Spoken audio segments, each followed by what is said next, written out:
Good evening each and everyone. आज की जो हमारी क्लास है ये बैंक रिकन्सिलिएशन स्टेटमेंट की सबसे इम्पॉर्टेंट क्लास है। मतलब आज अपन हमारे पूरे चैप्टर का 75% ज्ञान ले लेंगे।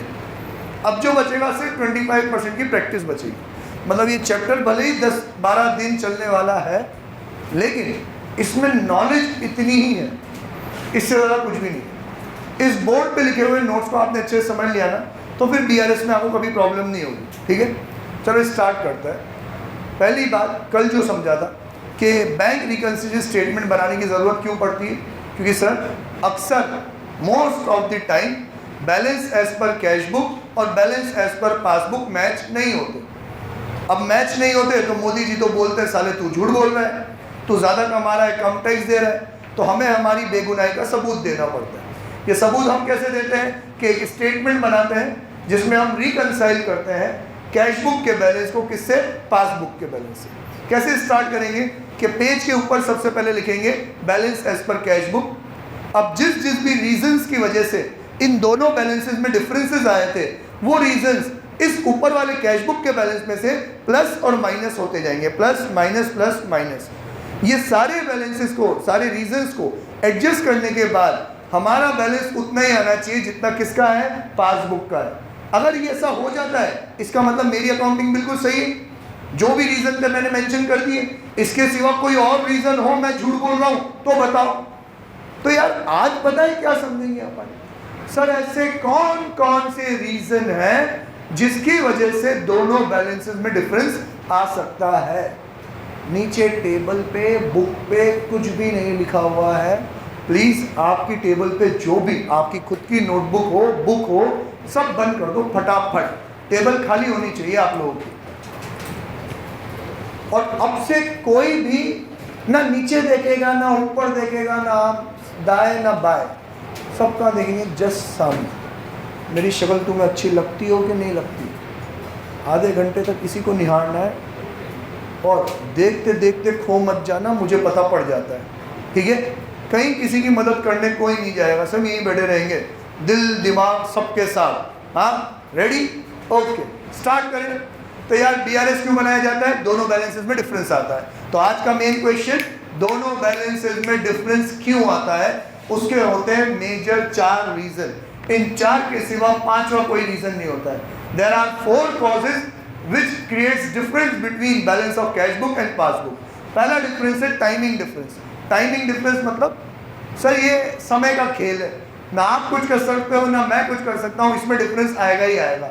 ये टाइमिंग डिफरेंस क्रिएट होता है किसकी वजह से, चेक की वजह से। कि जब आप पैसों का लेन देन चेक के थ्रू करते हो तो चेक को क्लियर होने में क्या लगता है, टाइम, और टाइम लगता है, बीच में ड्यू डेट आ गई तो फिर तो डिफरेंस आएगा ही आएगा। मैं एंट्री कब पास करूंगा, जब मेरे हाथ से चेक निकलेगा। बैंक में पैसा कब क्लियर होगा, जब वो चेक 3 दिन में क्लियर हो जाएगा। ठीक है, तो मैं एंट्री करता हूं आज, जब मेरे हाथ से क्या निकला, चेक। बैंक एंट्री कब करता है, जब वो चेक उनके पास पहुंचता है तब। इस बीच में अगर 31 मार्च आ गई तो मेरी एंट्री हो चुकी है, उनकी एंट्री नहीं हुई, डिफरेंस तो आना ही आना बनता है। ये चेक किसकी तरह है, यूँ समझ लो ये चेक एक तीर है जो भाई हमारी कैश बुक जो एक कमान है उसमें से निकल चुका है। जैसे ही निकलेगा, निकल गया तीर, मैंने तो एंट्री पास कर दी। बैंक वाले कब एंट्री पास करेंगे, जब तीर वहाँ तक पहुँचेगा, शिकार को लगेगा और शिकार मर के ढेर होगा, तब तक वो लोग एंट्री पास नहीं करेंगे। तुमने कहा सर मैंने तीर चला दिया, बैंक में मैं खुद रख के आया हूँ, खुद वहाँ पे अड़ा के आया हूँ, लग गया तीर। अबे उससे कुछ भी नहीं है, शिकार को लगना चाहिए, शिकार की जान निकलनी चाहिए, समझे। मतलब वो तीर भी क्लियर होना चाहिए, समझे कि नहीं। तो यार ये चेक 2 चीज़ हो सकती है, या तो आपको किसी ने चेक दिया होगा, आपने वो बैंक में जमा करा दिया, या फिर आपने किसी को चेक दिया होगा। दोनों ही केसेस में आप चेक बैंक में जमा कराओ या आप किसी और को चेक दो, दोनों ही चीज़ों में टाइम तो लगना ही लगना है। तो पहला केस बनता है हमारा check deposited into bank but not credited. अब यार मैंने नोट्स में सारी लैंग्वेज इंक्लूड कर दी जितनी भी तरीके से क्वेश्चन में गिवन होता है। Cheque deposited into bank, cheque sent to bank, cheque paid into bank, तीनों ही वर्ड लिखे हुए आएंगे। तीनों का मतलब क्या है? Deposit into bank, sent into bank, paid into bank. मतलब मैंने चेक बैंक में जमा कराया, जैसे ही मैंने जमा कराया मैंने तो एंट्री पास कर दी, ये रही कैश बुक, ये रहा पासबुक। मैंने चेक बैंक में डिपॉजिट कराया, मैंने एंट्री पास कर दी, मतलब मैंने तो बैलेंस बढ़ा दिया ना मेरी तरफ से। तो क्या हुआ कि भाई साहब चेक था, पहुंच गया बैंक में, बैलेंस बढ़ गया। पर बैंक का बैलेंस कब बढ़ेगा? जब एक्चुअली में वो चेक क्या होगा? क्लियर होगा। आरुषि, जब वो चेक क्या होगा? क्लियर होगा। क्लियर होगा या क्रेडिटेड होगा? अब क्रेडिटेड वर्ड को भी छोड़ देते हैं, बाद में समझेंगे। इसको शॉर्ट फॉर्म में बोला जाता है cheque deposited but not clear. क्या बोला जाता है? Cheque deposited but not clear, कि चेक जमा तो हो गया पर क्लियर नहीं हुआ है। तो सर जमा तो हो गया, क्लियर नहीं हुआ है, मतलब बैंक का बैलेंस तो उतना का उतना ही है। बैंक कौन है? सलमान खान। हम कौन है? अब्दुल अली सर। तो अब्दुल अली सर को ही आना पड़ेगा। क्या करेंगे अपन? माइनस। समझे कि नहीं? सिंपल है कि नहीं है?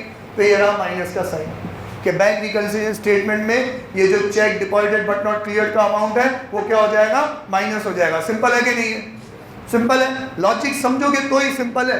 इसको याद रखने की कोशिश करोगे तो कुछ भी समझ में नहीं आएगा। नेक्स्ट केस, अगला केस क्या है?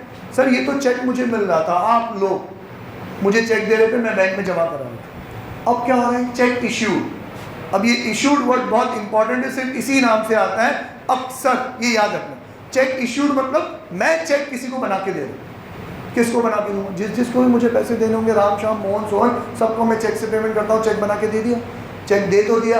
अब वो तो राम श्याम मोहन सोहन के ऊपर डिपेंड करता है कि कितना सुस्ती है, कि कितना फुर्तीला है। फुर्तीला है तो इमीडिएटली बैंक में जमा कराएगा। बहुत बड़े बाप की औलाद है तो आराम से जमा कराएगा।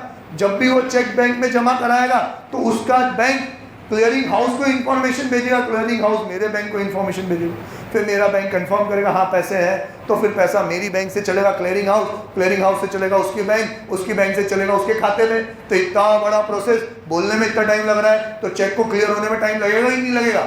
लगेगा ही लगेगा। तो दो कंडीशन है भाई, एक तो वो चेक प्रेजेंट करे, जमा कराए मतलब प्रेजेंट करे, प्लस वो चेक क्लियर भी हो। तो बहुत टाइम लगेगा सर। तो यार हम थोड़ी इंतज़ार करते बैठेंगे। मैं दिन के 10 लोगों को चेक देता हूँ, तो मैं कैसे ध्यान रखूँ किसने जमा कराया नहीं कराया, किसका चेक क्लियर हुआ नहीं हुआ?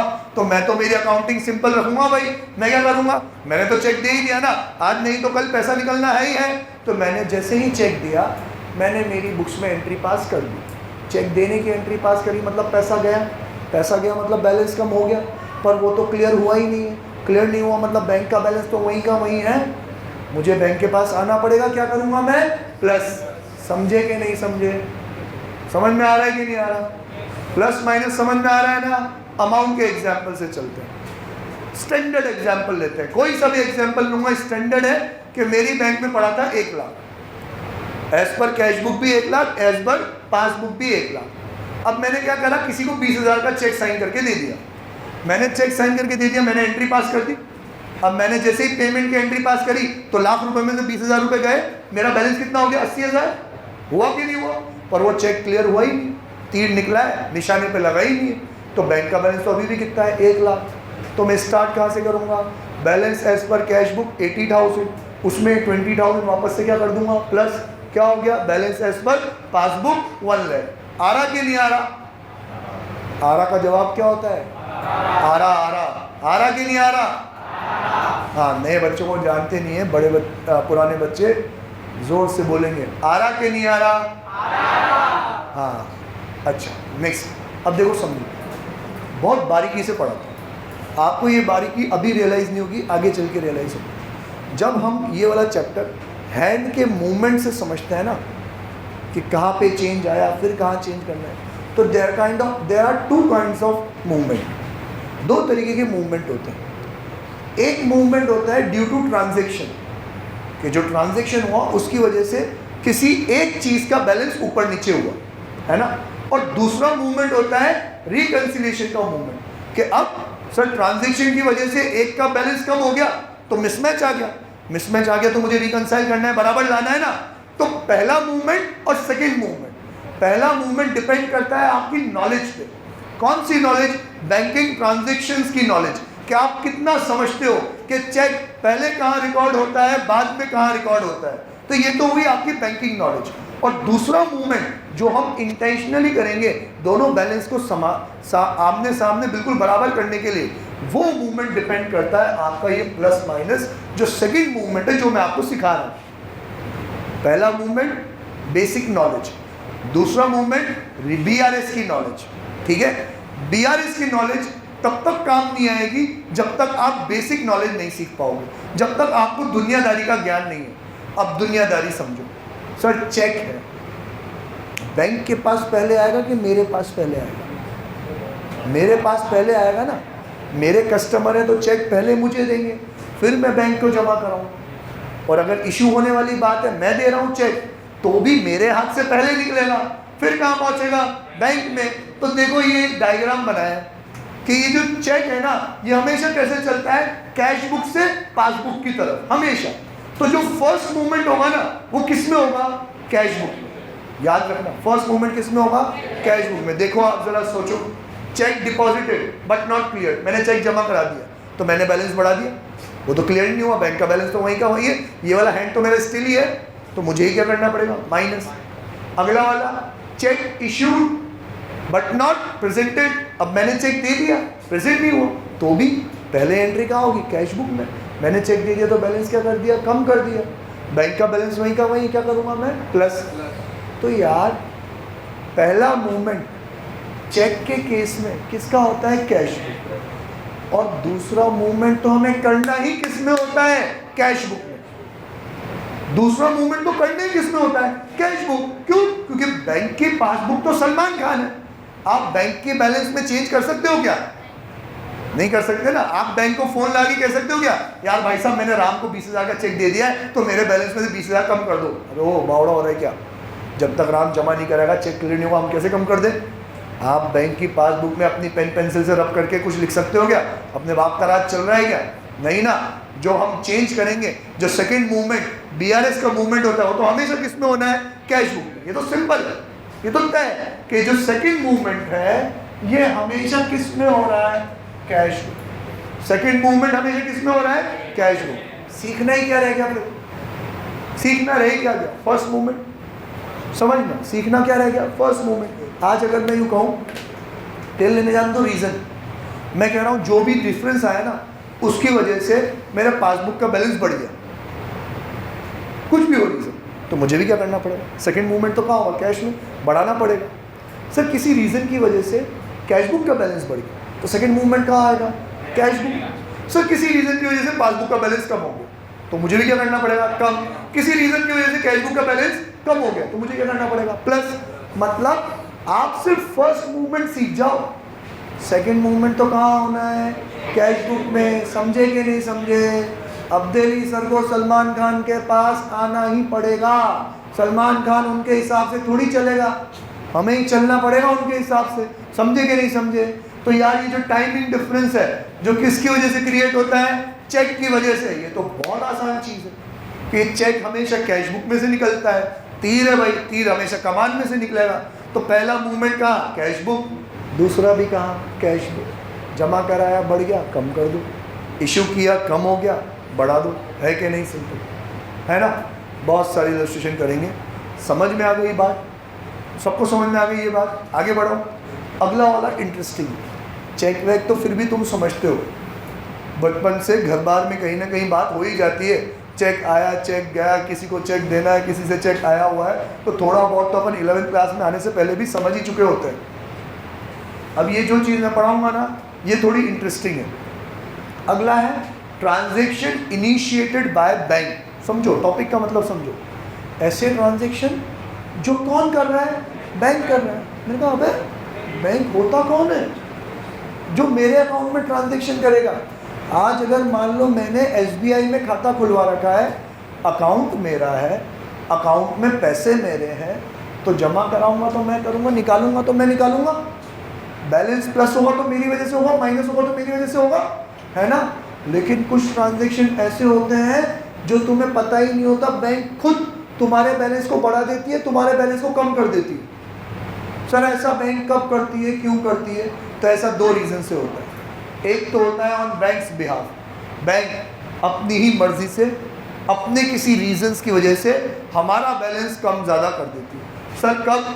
यार बैंक आपको सर्विस दे रही है, सर्विस का चार्जेस तो लेगी ना, तो बैंक क्या करती है, बैंक चार्जेस क्या कर देती है, आपके खाते में से डिडक्ट कर देती है। देखो समझो, आपको तो होश ही नहीं था, आप तो पैसे जमा करा रहे थे, निकलवा रहे थे, सर्विस ले रहे हो तो बैंक वालों ने चार्जेस कैलकुलेट किए और बैंक चार्जेस आपके खाते में से डिडक्ट कर दिए।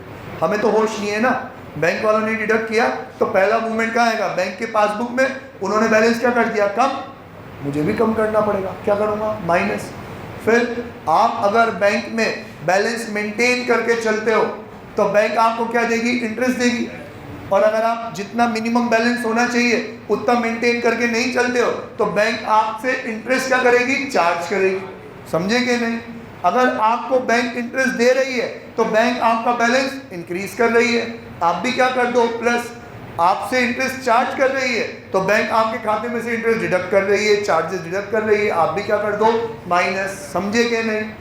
तो यार ज्ञान की बात जो समझनी है, जो याद रखनी हो, क्या सेकंड वाला जो पॉइंट है वो क्या है, transaction initiated by the bank. Timing difference में ट्रांजैक्शन इनिशिएट कर रहा था मैं, तो पहला मूवमेंट कहाँ हो रहा था, कैश बुक, दूसरा तो करना ही कहाँ है, कैश बुक। अब ट्रांजैक्शन इनिशिएट कर रहा है बैंक, तो पहला मूवमेंट कहाँ होगा, वापस जोर से, ट्रांजैक्शन इनिशिएट कर रहा है बैंक, तो पहला मूवमेंट कहाँ होगा, पासबुक। या तो उनका बैलेंस बढ़ेगा या कम, पहला मूवमेंट पासबुक, दूसरा मूवमेंट तो करना ही कहाँ है, कैश बुक। तो बारी बारी से समझते हैं कि on banks behalf interest allowed by bank, second वाला वर्ड अभी नहीं समझा रहा, बाद में समझेंगे। इंटरेस्ट अलाउड बाय बैंक मतलब बैंक ने हमें इंटरेस्ट अलाउ किया, हमें और इंटरेस्ट दिया, उन्होंने हमें इंटरेस्ट दिया तो उन्होंने बैलेंस बढ़ा दिया, हम भी क्या करेंगे, प्लस। समझे कि नहीं? इजी है कि नहीं? Next, interest charge by bank. अब बैंक वालों ने इंटरेस्ट चार्ज किया तो हमारे खाते में से पैसा कम कर दिया, हम भी क्या करेंगे, कम कर देंगे। Bank charges deducted by bank, bank वालों ने हमारे खाते में से चार्जेस क्या कर दिया, डिडक्ट कर दिया, तो हम भी क्या करेंगे, माइनस। वापस कहानी किससे नहीं सुनने, प्रोसेस समझो, process. First movement, second movement, timing difference cheque की वजह से फर्स्ट मूवमेंट कहा, कैश बुक, सेकंड तो करना ही कहा, cash book. Transaction initiated by the bank, जब मैं खुद बोल रहा हूँ transaction initiated by the bank, तो फर्स्ट मूवमेंट कहा, पासबुक, सेकंड मूवमेंट कहा, कैश बुक। अब देखो, नॉलेज लो, ये नॉलेज नहीं होगी आपके पास।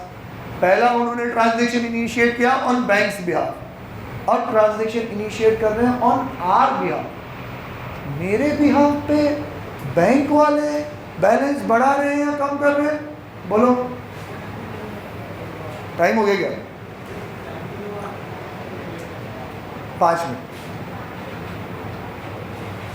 सारा सस्पेंस खत्म कर दिया। मेरे बिहाफ पे बैंक वाले प्लस कर रहे हैं, माइनस कर रहे हैं, अरे यार इंटरेस्ट दे रहे हो, ले रहे हो, चला तुम्हारे इतना तो हक बनता है, चार्जेस डिडक्ट कर रहे हो, इतना तो हक बनता है। अब पता है बैंक वाले क्या कर रहे हैं, मर्जी से सबको पेमेंट दे रहे, मर्जी से किसी से भी पेमेंट लेके मेरे खाते में डाल रहे।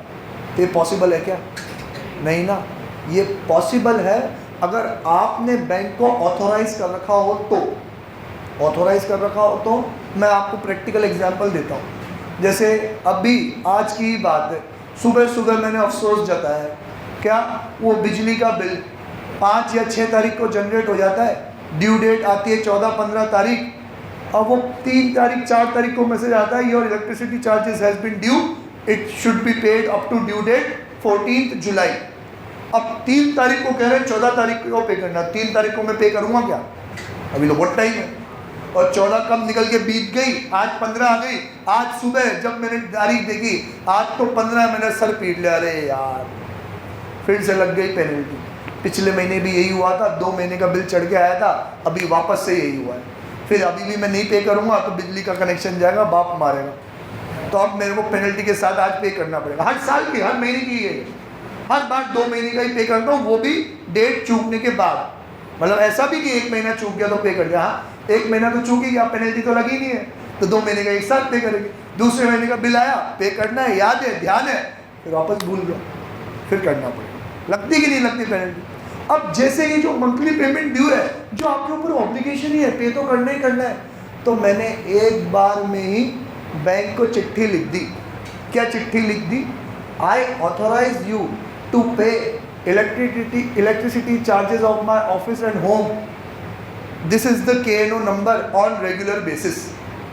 चिट्ठी लिख के दे दी कि भैया मैं आपको ऑथोराइज करता हूँ, मेरा जो भी बिजली का बिल आता हो, टेलीफोन का बिल आता हो, या जो मेरे मंथली पेमेंट्स हो, केबल कनेक्शन का पेमेंट हो, सब आप लोग करते रहना आराम से, आपके पास फुल पावर। अब एक बार मैंने चिट्ठी लिखी, अपन हो गए फ्री। अब कब बिल आया, कब उन्होंने पे कर दिया, पता ही नहीं पड़ रहा। कब पता पड़ रहा है? जब महीने के आखिरी में मैं स्टेटमेंट लेके आ रहा हूँ तो पता पड़ा, ओ हो इतना बिजली का बिल था, पे हो गया। तो उन्होंने मेरे ब्याह पे क्या कर दिया? पेमेंट कर दिया। पेमेंट कर दिया, बैलेंस कम कर दिया, तो मुझे भी क्या करना पड़ेगा? कम करना पड़ेगा। दूसरा, ये तो थी पेमेंट की बात, रेगुलर पेमेंट तो मैं भूल जाता था, तो मैंने ऑथोराइज कर दिया, करना तो है ही सी, आज नहीं तो कल पेनल्टी काहे को लगवाएं, तो मैंने ऑथोराइज कर दिया, जिम्मेदारी से वो लोग पे कर रहे हैं। अब एक और परफेक्ट प्रैक्टिकल एग्जाम्पल, मेरे पापा ने एक दुकान दे रखी है किसी बंदे को किराए पे, किराया वसूलने की जिम्मेदारी दे रखी है मेरे को, और मुझे आप लोगों से फुर्सत मिलती नहीं है। किराया लेने की ड्यू डेट है 5 तारीख, 15 तारीख तक मेरे को आज फुर्सत नहीं है कि मैं उसको फ़ोन करूँ। अभी पिछले 2 महीने का किराया वो खुद आगे रह के दे के गया 12 तारीख को कि भाई साहब आपको फ़ोन ही नहीं करते। मैंने कहा इतना टाइम थोड़ी है यार, फिर वो फ़ोन को दे जाएगा चुपचाप, फिर भी आता है अपनी मर्ज़ी से 18 तारीख, 20 तारीख, 25 तारीख को महीने का किराया देना, मज़े आ रहे हैं उसको। मैंने कहा यार ये तो हर बार का ही हो गया। फिर से साजन को चिट्ठी लिख दी मैंने, साजन बैंक अपना, ठीक है। क्या चिट्ठी लिखी कि भाई साहब ये बंदा है, इससे मुझे हर महीने 10-15 हज़ार रुपये लेने होते हैं, चुपचाप तुम ही लेना, खाते में जमा करा देना। बैंक मुंह बंद करके जाती है, पैसे लेती है, खाते में जमा करा दिया, अपने पास मैसेज आ जाता है, this much amount has been credited into your bank. ऐसे जैसे भी रेगुलर पेमेंट हो जो मुझे लेने ही लेने हैं, मैंने बैंक को ऑथोराइज कर दिया as per our standing instruction. Standing मतलब वैलिड इंस्ट्रक्शन, कि मैंने हमेशा के लिए इंस्ट्रक्शन दे दिया, आप ही लेना, जमा करा दें। तो सर बैंक आपका इतना काम करती है, करेगी झक मार के। क्यों? क्योंकि बैंक को क्या चाहिए? पैसा। उनको डर है कि अगर इसने लिए तो ये घर पे लाने से पहले खर्च कर देगा, अपना पैसा जाएगा। बढ़िया कह रहा है, अपन ही ले लो, खाते में डाल दो, खाते में डालेंगे तो अपने पास पैसा आएगा, अपन लोन बांटेंगे, पैसा कमाएंगे। तो बैंक को बहुत लालच है पैसा कलेक्ट करने की, तो बैंक मेरे ब्याह पे पैसे लेती है और मेरे खाते में जमा करा देती है। मेरे खाते में जमा करा देती है, उन्होंने बैलेंस बढ़ा दिया, तो अब मैं भी क्या कर दूंगा? प्लस। समझे कि नहीं? कहानी किस्सों में मत रह जाना, प्लस माइनस भी सीखना। Transaction initiated by the bank है, हमारे ब्याह पे payment collected by bank, bank ने कलेक्ट किया, हमने भी प्लस कर दिया। Payment made by bank, bank वालों ने पेमेंट कर दिया मेरे ब्याह पे, मैं भी क्या कर दूंगा? माइनस। सिंपल कि नहीं? सिंपल। खत्म। 80% DRS खत्म, बाकी का 20% बेस्ड ऑन योर स्कूल्स। क्या अंग्रेजी कैसी सिखाई तुमको? आती है कि नहीं आती? अंग्रेजी आती है तो ये 2 चीज़ झेली जाएगी, नहीं तो जयराम जी की डोब दे देना, स्कूल में जाके नहीं आती। अब क्या है? एरर इन पासबुक और error in cash book. Error मतलब गलती, कि पासबुक में गलती हो गई और कैश बुक में गलती हो गई। अब बेटा गलती का कोई ईमान धर्म नहीं होता। यहाँ 2 पॉइंट में जितना मैंने लिखा उतना ही है, उससे ज़्यादा 1 इंच का 1 सूत भी आगे नहीं है। यही है, यही है, यही है। लेकिन यहाँ पे क्वेश्चन के पास अनलिमिटेड स्कोप है। गलती के नाम पे कुछ भी हो सकता है।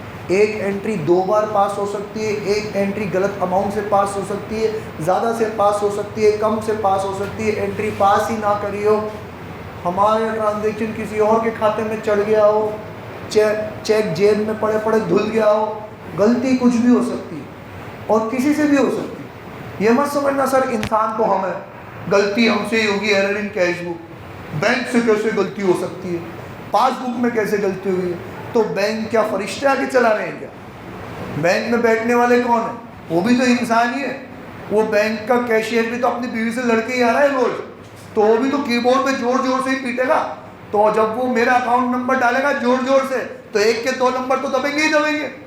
तो जमा कराया मैंने, मैसेज आ गया किसी और को, this much amount has been credited in किसी और का बैंक। उसके मजे आ गए, वो पैसे ATM से निकाल के घूम रहा है, मजे कर रहा है वो। और मैं कह रहा हूँ मैसेज आया नहीं, अभी तक आया नहीं, अभी तक आया नहीं। तो ऐसी गलतियाँ बैंक से भी होती है। एरर इन पासबुक, गलती कुछ भी हो सकती है। गलत अकाउंट में अमाउंट जा सकता है कि आपका अमाउंट किसी और में चला गया, किसी और का अमाउंट आप में भी आ गया। बैंक वालों ने ज़्यादा पैसे दे दिए, बैंक वालों ने कम पैसे दे दिए, गलती कुछ भी हो सकती है। अब उनकी गलती की वजह से जो इम्पैक्ट आएगा हमारी बुक्स में आएगा कि उनकी बुक्स में आएगा? गलती वो करेंगे तो बैलेंस मेरा चेंज होगा कि उनका चेंज होगा? कॉमन सेंस है, अकाउंटिंग कुछ भी नहीं है। हमें गलत सलत तुम लिखोगे तो बैलेंस तुम्हारी बुक का चेंज होगा ना। तुम्हारी गलती की वजह से बैलेंस बढ़ भी सकता है, कम हो भी सकता है। अब तुम्हारी गलती की वजह से बैलेंस बढ़ गया, मतलब सलमान खान ने बुलाया अब्दुल सर को 3rd फ्लोर पे और खुद जाके बैठ गया 7th फ्लोर पे, तो अब्दुल सर माथे थोड़ी आ सकते हैं। गलती है तो है, भले ही है, लेकिन वो तो सलमान खान है कि नहीं? तो अब बैंक वालों की गलती से हमारा बैलेंस बढ़ गया तो हम भी क्या कर देंगे? बढ़ा देंगे।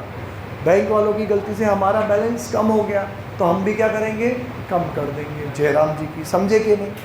है ना? अब नेक्स्ट वाला एरर इन कैश बुक। अब गलती किसकी है? Cash book. कैश बुक कौन बना रहा है सर? हम खुद। इंसान है सर, इंसान से ही गलती होगी। गलती होते ही ऊपर वाले पे डाल दो, सर इंसान ही तो है, भगवान थोड़ी है। गलती तो करेंगे, करो भाई गलती करो। अब आप गलती करोगे तो बैलेंस कौन सी बुक का चेंज होगा? कैश बुक का कि पासबुक का? Obviously cash book. अब साले तुम ही गलती करके बैठे हो, तुम फोकट ही अपना बैलेंस बढ़ा के बैठे हो गलती से।